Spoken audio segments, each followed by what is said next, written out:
qulqulluu masaan taphat.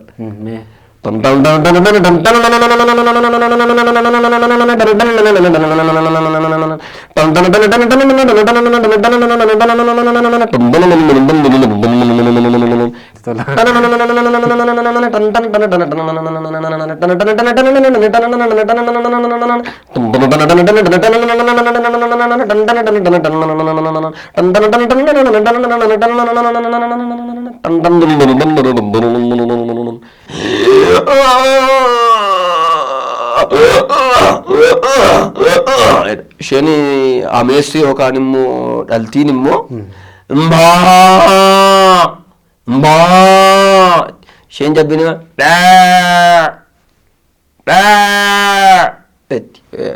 gosa gosaan hin beekaa akkuma kan ma fakkeenyaaf hindaaqqoon gosa tokko miti hindaaqqoon illee akkuma kan amala garaa garaa qabdi ma fakkeenyaaf inni kormaanii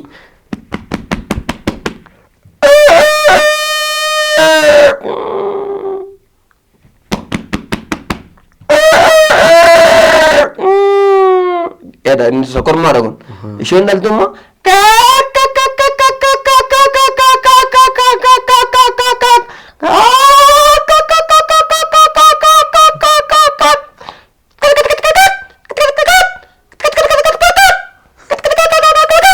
isheen dhaltuudha isheen kun jechuudha. Isheen kun immoo ishee mucaa isheeti ishee isheeti jechuudha. Gosa gosaan hin beekaa. Dibbee jechuun riitimii isaa amma kun shawwaa yookaan kana danda'a. Ani immoo isuma kanaaf muuziqaa sana danda'a. Edha himma ni kun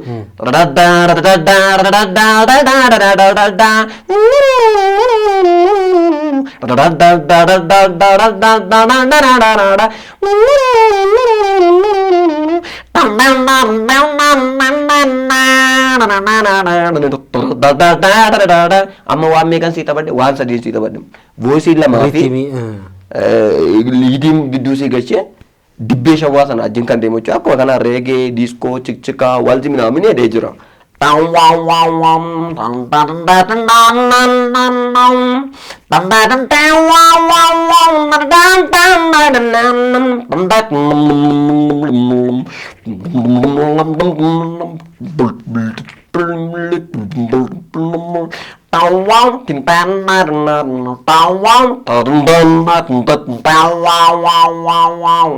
Milaanis harkaanis hin taphatama ilaalee maadha kana harmoota ollaa marraa qabeetta yeroo harmoonni abbaa manaa isaanii walitti taphatanii maalaadha koo isheen sun immoo dhugaa waaqayyoo dhiiguma na dhaabdi inni immoo xiiqqisiin qabatamiti gaafa isheen mana koo dhuftu beeka baqa yaaduma keenya beeka silaa waaqayyo baawoo inatti kaan isaan koo mooton si kaaseet immoo ata kan kee amman kee nagaadhaame.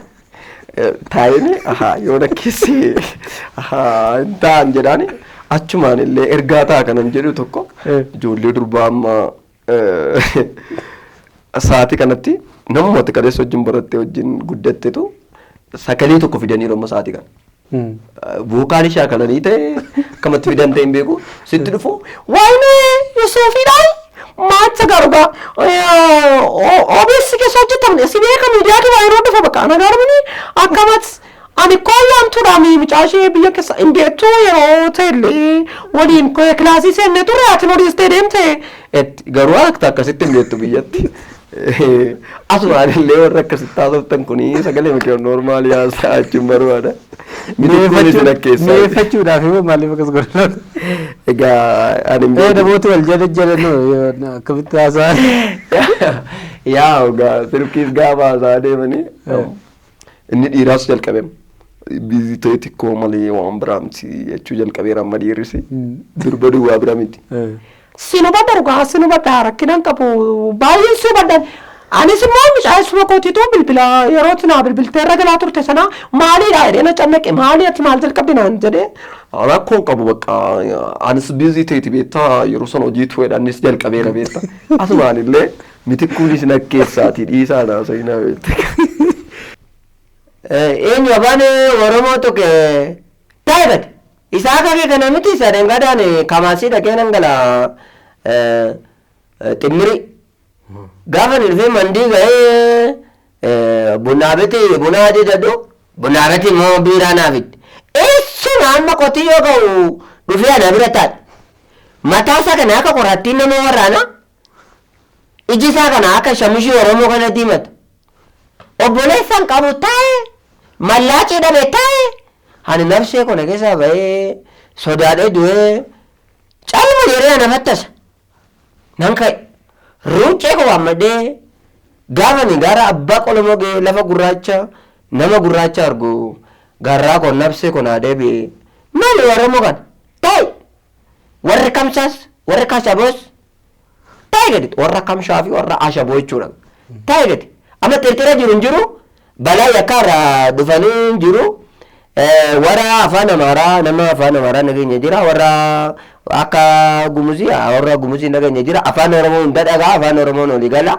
gaaffii yoo qabatani kaasa yaada yoo jiraate kaasa kanarra gara fee poolisiin dhaa'u isaa nama keessa ol gadi gogoon melu kana taa'e gadi kun motorri filatee dhufeera balaa yakkaarraa ishii harka argaan jira akka uummataatti harka argaan jira jaarsaatti eeyyeeni waan ani gaafachuu nani barbaade eenyubaani Oromootu kee Oromoo fi masaan irraa basii kaasee narra basan jedhaman eenyubaan Oromoo irraa base Oromoo qonnaa nu barsiisee Oromoo uffannaa nu barsiisee dura danoo qurxummii marqaa kana nyaanna marqaa nurraa fuudhee biddeen nyaachuu nu barsiise Oromoo baani Oromootu ani karaa koo Oromoon tun abaa Oromootu kedhimma isaati yoo karaa mandii kana ilaale abbaa duulaa wataadara fidee dhufeera sinfixuu dhufeeraa jedhu yoo karaa sosaaraalle araba dhufeera sinfixuu dhufeeraa jedhu karaa abbayyaa ilaalle seesa dhufeera abbaan unoo indaaqqoo haadha jalaa abidda sunsuma gidduu taane karaa gadi baanee boobee qotan nullee dhabne abbaan Oromootu gadhiifama naa godhaammoo itti. Hawwii gaarii hawaasaaf. Booqaa biraan ol qabatee egaa yeroo gannaa yookaas yeroo laaqiin darbee yeroo habaaboodha. Hayyee baga nagaa taatanii ganna isa rakkisaa ganna isa ulfaataa keessa dabartan lakki rakkoo hin qabu inni badhaasa uumaatii badhaasa uumamaa yoo bokkichi roobee midhaan nu nyaatama inni qotu qotee kan makaru makaree inni nagadus nagadee inni hojii mootummaa hojjetu sun hundumtuu boqonnaaf yoo manatti galu hunduu toora humaan tooraan walii galu amma immoo nu hafee boqonnaan hin ga'a mee gara mana barumsaatti isinis nuukaa jechuun barataadhaaf barsiisaa ajajuu kun hundumtuu ajaja rabbiiti baga arra geessani baga dabartani booqaa birraa isa abaaboo illiillii jedhan kana baga agartani egaa akka galeessaa laaqiin isin dha'ee gufattanii kuftanii adeemsa keessan illee kaatanii ittiin fuftan amma lafti qooree birraan bari'eera booqaanis bari'ee birraan argameera gaafa kana deeman keelloon daddaraaree biqilaan miidhaga abeet ya baadiyyaa abeet ya magaalaa mee nama rabbii kana yaati ilaalaa baay'ee nama dhiba nama ajaa'iba kaleessa akkas ture mucuci isaa roobni isaa karaa masaa yoo wallaallee adeemsa isaa amma garuu hafee abeet ya uumama abeet ya uumama akkam namatti tola akkam jedheen hima hojiin rabbii kun baay'eedha yoo akkam jedhan iyyuu afaaniitiin dhuma yoon kanaan si golabe waa'ee Oromoo kana yeroon miidiyaa argaddu yoon jedheen an jaalladha. Oromoof Oromiyaa warra idda tokkoo warra haqaaf jiraatu warra safuu qabu warra duudhaa qabu warra aadaa beeku warra amantiisaa bakka isaatti eegu warra ofirraa afee alagaafuu hiru arjaan akka keetii biyya kam hin jiru qajeelaaf miidhagaa qulqulluu saba ko dhugaa keensi hima hubadhu nama ko Oromoo yoo jedhan karaa isa kaabaa karaa isa kibbaa Oromummaa keetiif nam meeqas jibba Oromoo yoo jedhan karaa isa baa karaa isa lixaa Oromoo ta'uu keef nama meeqatarra shukkaadhaan si fixa, albiidhaan si fixa.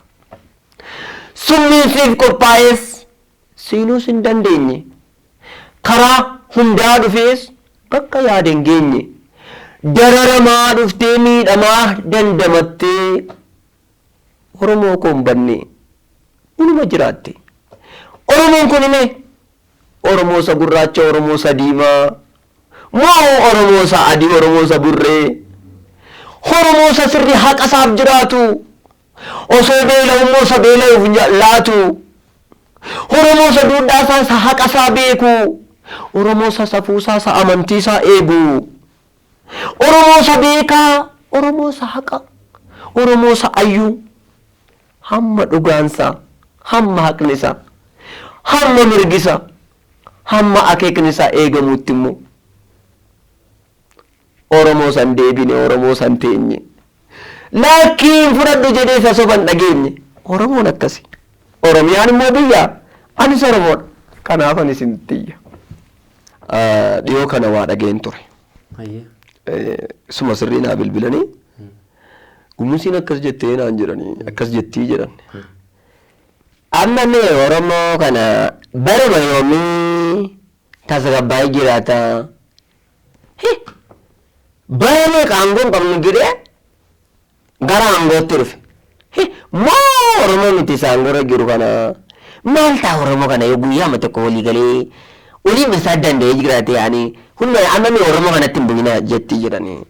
Ittiin bu'ina warra dhufanii handana qotanii handana kontiraataa fuudhanii nu wajjin jiraatan ittiin bu'e maal dubattee eessaadha goree yoo achi dhaqan yoo qawwee tokko boombii tokko siinii ol fixuu achi ol maal Oromoo kana maal ta'anni amma paartii 50 diriirsee kaabaa fi kibbatti wal fixu kana maal ta'a paartii tokko jala hiriiree walii galame warra biyya bulchus warra mormus wal dhaga'ee walii taana jedhee wal ta'ime fincaanni isaa yoo gadi yaa'e kuni lagatti nama naqa.